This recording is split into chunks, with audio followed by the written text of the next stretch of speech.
So getting rich on YouTube is not what I typically focus on in my videos. I don't make videos like this where I talk about how much money you can make, how to get rich, that kind of stuff. Well, that's exactly what this title is.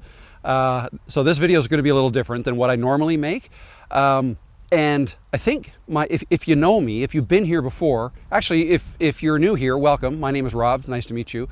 But if you've been here before, you know that I tend to focus more on the motivational side of things, inspiring you, and I tend to be realistic.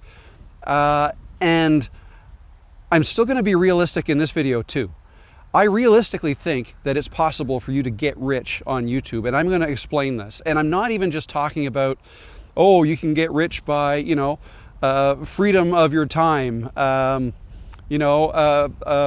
fulfillment, enjoyment, that's a rich feeling. That's not what I'm talking about. I'm talking about financial wealth driven by YouTube.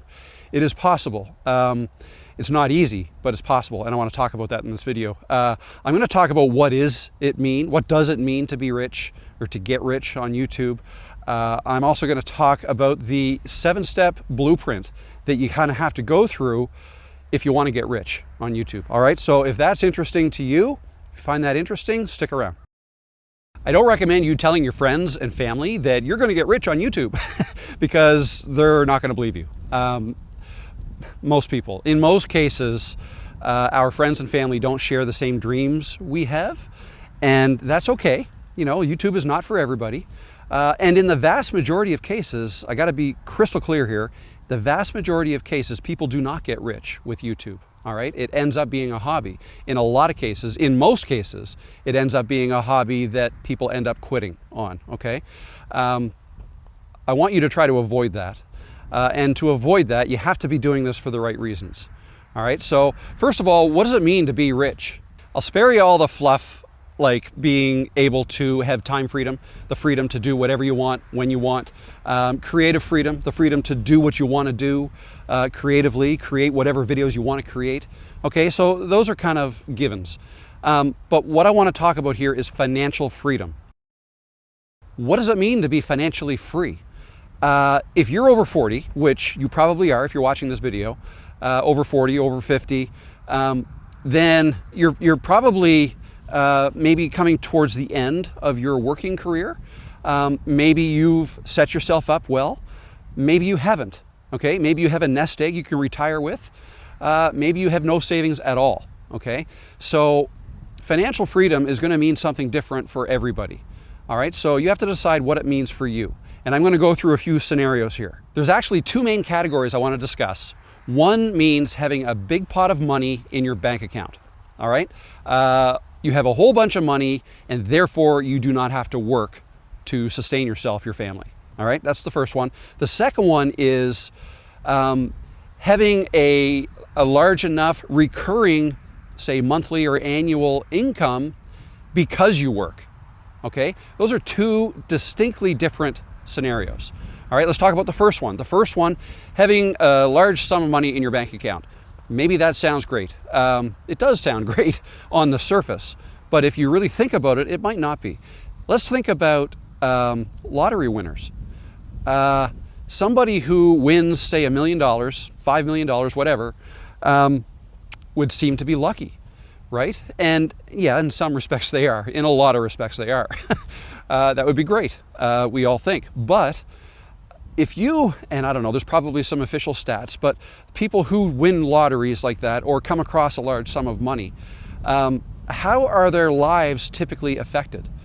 In a lot of cases, I'd bet that they spend that money, on things they want, on things they want to do, on their family members, whatever. But in a lot of cases, the people who win don't have this financial smarts to be able to make that money last. If that's the case, there will come a point in time where they run out of that money, and then they're back to where they were.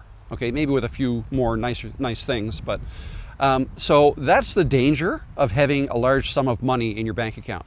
It sounds great, and it probably is, but you have to be careful. If that's what you end up doing, then that's a pitfall you have to look out for. Be that as it may. Maybe that's what you want to do. So in this scenario, let's talk about getting $1 million in our bank account.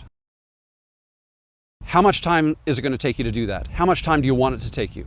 Let's talk about getting $1 million in a bank account in 5 years, okay? Still might sound like an awful lot, but I would say that it's probably doable. Maybe not for everybody, but if you really want this, there are things you can do to make sure that happens.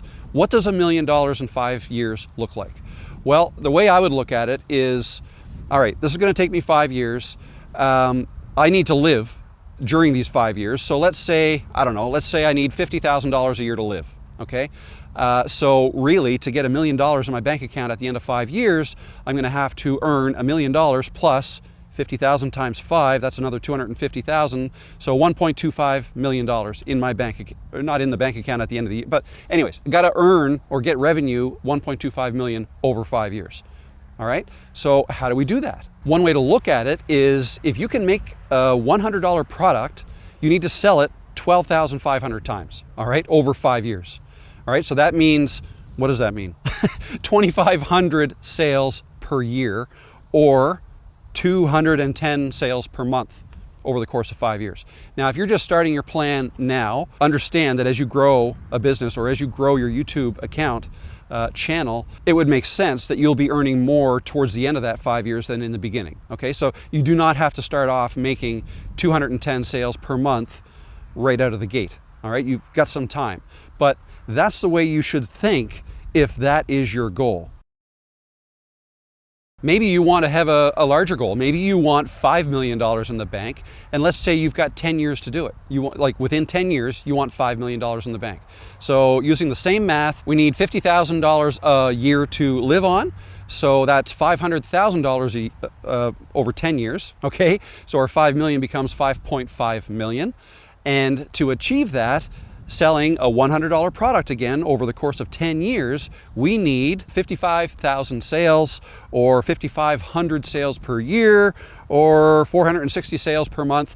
That's a lot, but it's doable with the right product that you put the right, time in investing or investigating what it is your audience wants, how you can help them, things like that. What I think is a better way to look at this scenario is creating a $500 product, because if you do that, then you only need 11,000 sales over 10 years. That's 1,100 sales per year, or 92 sales per month of a $500 product. That'll get you to $10 million in 10 years. So you need to understand those numbers. Now, the next scenario is not getting a lump sum of money in your bank account, but maybe for some people, being rich just means having a consistent, recurring revenue stream or income. So maybe for you, that's $100,000 a year. All right. Let's say, for argument's sake, $50,000 a year is what you need to live on. So therefore, $100,000 a year would give you a little extra, a lot extra, minus taxes.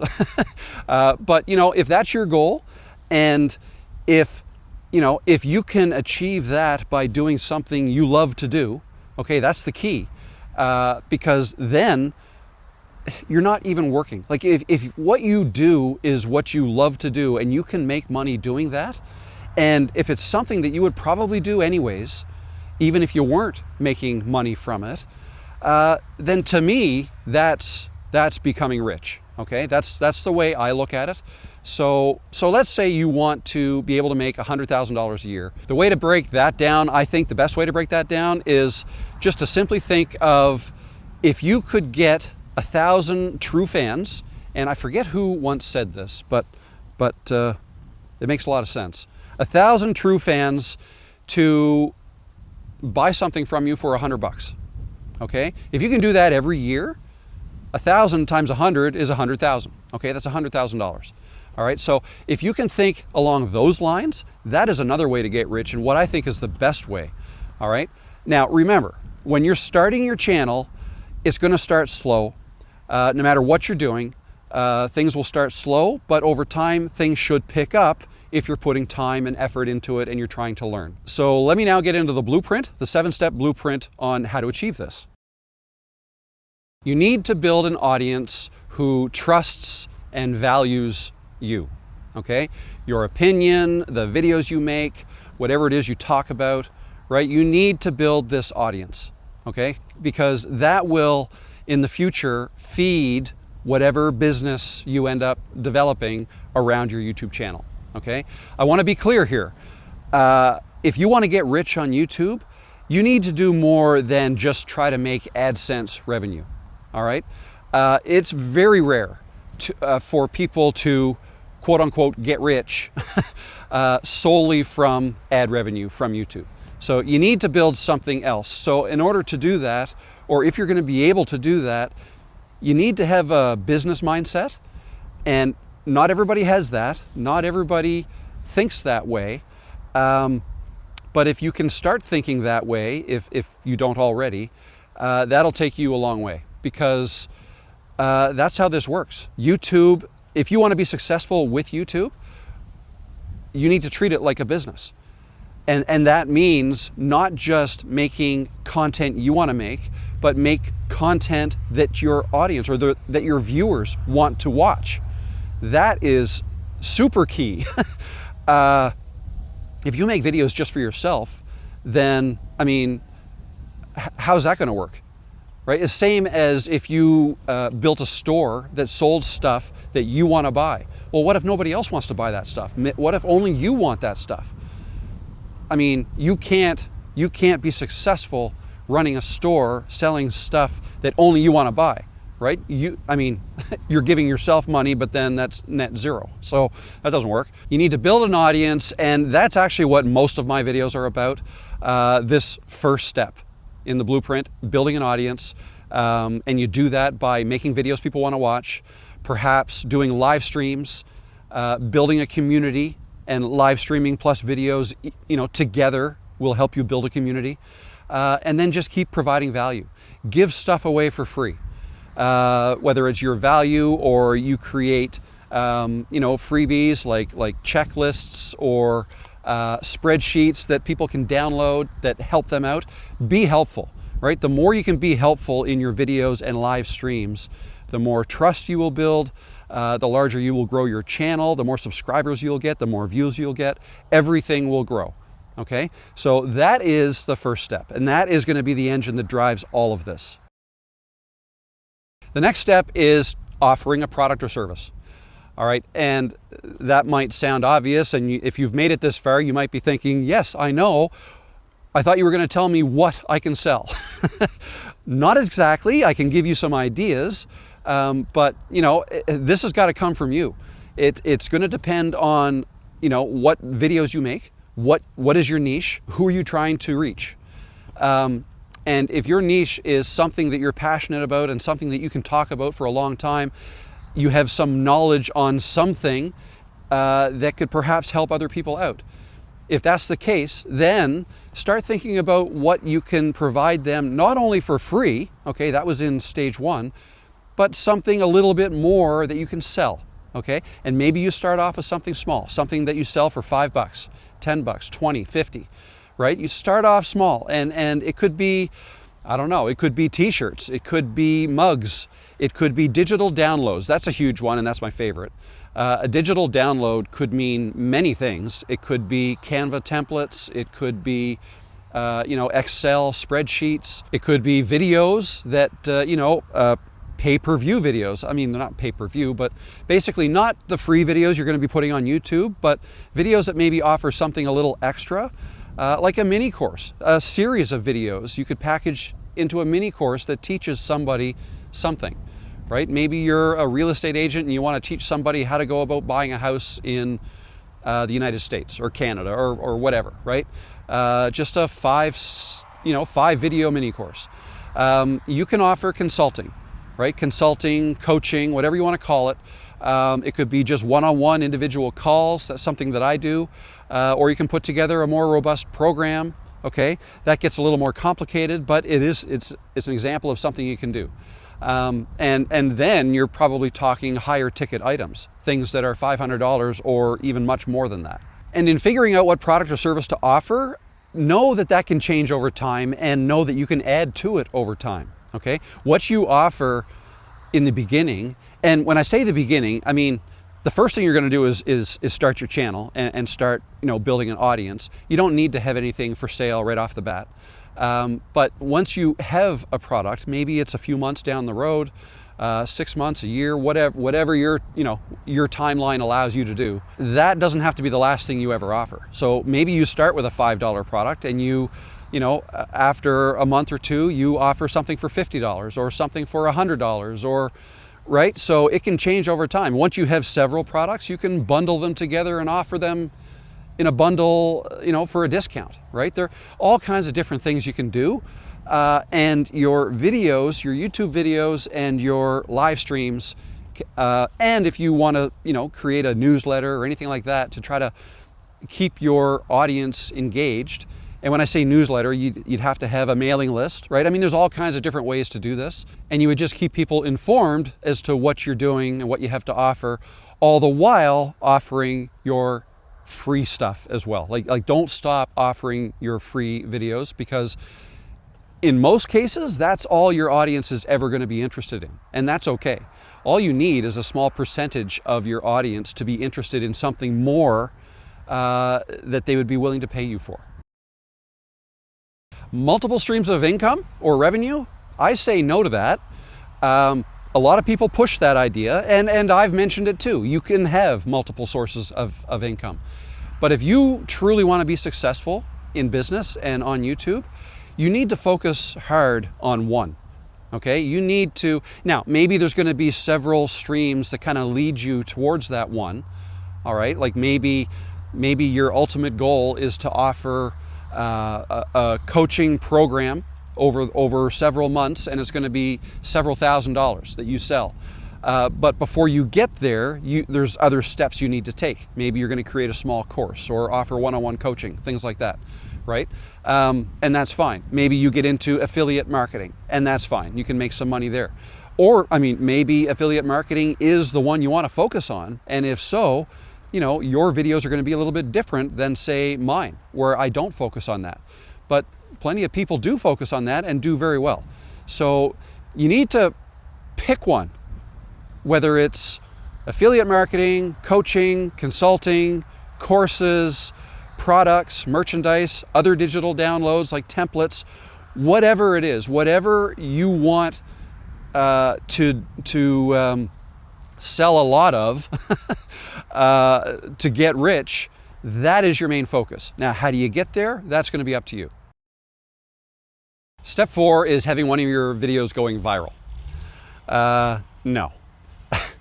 If it happens, great, and not even great, like small cap, yay, if you go viral with a video. That is not really going to move the needle when it comes to building a sustainable business that's going to get you rich, either annually or big lump sum of money at the end.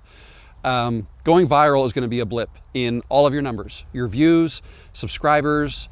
Subscribers tend to go up all the time anyways, but the number of views you get and the revenue you make from YouTube, right? That'll spike when you have a video go viral, if you have one go viral, but then it'll come back, until such time as you maybe have another video go viral or semi-viral, you have another spike. Don't focus on that. That is not necessary, and it really doesn't move the needle that much. All right. I've had a viral video, and it was great because it happened for me in month 2 of being monetized. But it wasn't earth-shattering, life-changing money. And within a month or two, I was right back to probably where I would have been had I not had a video go viral, right? So don't focus on that. And that means, thought I heard somebody. That means don't be upset when your videos don't perform like you hoped they would. Okay, like for instance, when you publish a video, YouTube in YouTube Studio, you can see it'll be ranked as a number whatever out of 10. Okay, once you have at least 10 videos posted, it'll tell you, okay, this video you just posted, it's a number 3 out of 10, meaning at this point in time. So whenever you look at this stat, the number of views you have ranks 3rd out of your last 10 videos. Okay, so every time you post another video, the 10th one or the 11th one falls off, and it'll give you a new number ranking out of your last 10. And people say, I want to get number 1 out of 10 every time. And I've fallen victim to that too. I've often thought That, that's, and I still to this day get a little bit excited when I have a video do that well. But does it really matter? In the grand scheme of things, no, it doesn't. It's a little bit validating, I guess, that my audience likes that video. And in some cases, it might steer me in terms of what content do I make next. If I know that content, if that was slightly different than what I usually make, well, then maybe I should make more like that, right? Because again, one video is not going to move the needle, but several will. Okay, if I stumble across a new topic, if I pivoted a little bit and it worked, well, then maybe I make some more like that, and all of my future videos, or most, might level up as well. So that would be different. That would be okay. But one viral video getting like 1 million views, again, it's a nice thing, but it's not going to move the needle if we're talking about long-term financial wealth. So number 5 is think long-term, right? So that's, I pretty much covered that in what I just said. Think long-term. Don't get wrapped up in the numbers, the day-to-day, the week-to-week, results in your videos. Yes, you do want to study them and try to figure out how to keep making your videos better, but don't get too wrapped up in it. Think long-term. Let's just move on. Step 6 is to learn and revise. Learn from all of your videos. Every time you post a video to YouTube, you need to learn something from it. All right? You can learn something about your audience. You can learn something about yourself, right? What types of videos do you like to make? Maybe you've learned that you don't like to make that type of video. Maybe you learned that you do like to make that type of video. Maybe you learned something new in the editing process, right? Maybe you've leveled up your editing because of making that video. If so, that's great. And if so, maybe your next video, you kind of use that new knowledge. Okay, so you always have to be learning. If you can learn something new from every video you make, again, whether it's something new about how to video edit or how you talk to the camera, or if it's something new about your audience that you learned in the comments maybe, right? If you can learn something with every video you make, then just imagine what you can learn after 20, 50, 100 videos. You probably can't imagine, right? Because that's in the future. So learn from all your videos, make revisions. And when I say make revisions, I just mean in your future processes. I don't mean go back and change past videos. Like let's say you make a video and it did not perform well, or the thumbnail did not perform well. I'm not big on going back and changing old thumbnails or titles or videos or deleting videos even. I don't do that ever. Even if you don't like it, just leave it up there. It's okay. It's going to be a marker. If you upload a bad video or one that you deem bad, leave it there. It's a marker that you can always refer back to and say to yourself, wow, I'm better than that now. And that's a great thing. The last step is to simply enjoy. You have to enjoy all this. I'm going to start to walk. If you enjoy this entire process of making videos and building a business, with YouTube as the backbone of the business, all of this will go so much smoother and it'll never feel like work. Okay? That's the ultimate goal, isn't it? If we don't want this to feel like work, if we want to get rich, right, then for some people that means not working. Well, if you really enjoy making the videos and growing your business, then are you really working? I probably put 60 plus hours a week into my YouTube channel and business. But I don't consider any of it work. Sometimes I think, okay, I have to do that and I have to do this and that. But I might say I have to, but it's because I want to. I don't have a boss that I report to. And now we're talking about the fluffy side of being rich,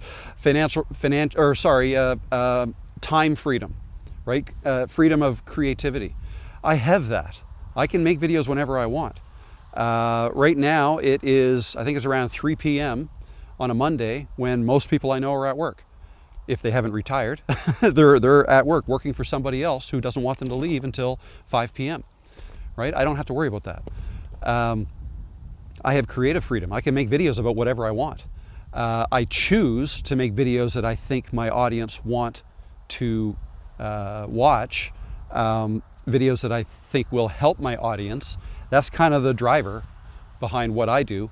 But it's a choice, right? I'm choosing to do this, and I love it. And the financial freedom will come. You know, that may or may not be a goal, but I suspect that if you clicked on this title and this thumbnail, you want to learn how to get rich with YouTube. Hopefully this video has shown you how to do that, or told you how to do that. Hopefully I've told you how to do that. Obviously I haven't given you step by step what to do.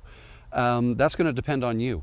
But anybody can do this. Anybody can do this. There are going to be things you don't know how to do, whether it's talking to the camera or making videos, how to use your camera, how to set up lights, how to use a microphone. Maybe all these things you don't know how to do.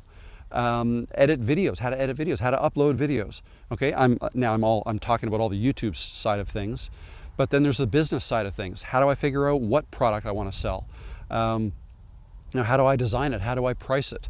How do I offer it? How do I build a mailing list? There are so many things that you would probably have to get into if you want to build a business around YouTube. I can help you with all of that. I would love to know what else you want me to, or you would like to learn from me. If you want me to expand on anything I touched on in this video, let me know what it is in the comments below. That'll help guide future videos from me.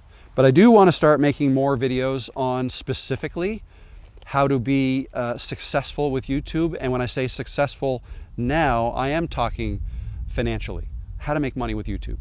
I haven't made many videos like that, but I think a lot of people do want videos like that, and I want to be able to help. So yeah, that said, again, my name is Rob. Thanks for watching this video, and let me know below what you want to hear from me next or see from me next, and I'll do my best. All right, till next time, thanks for watching, and I'll see you in the next video.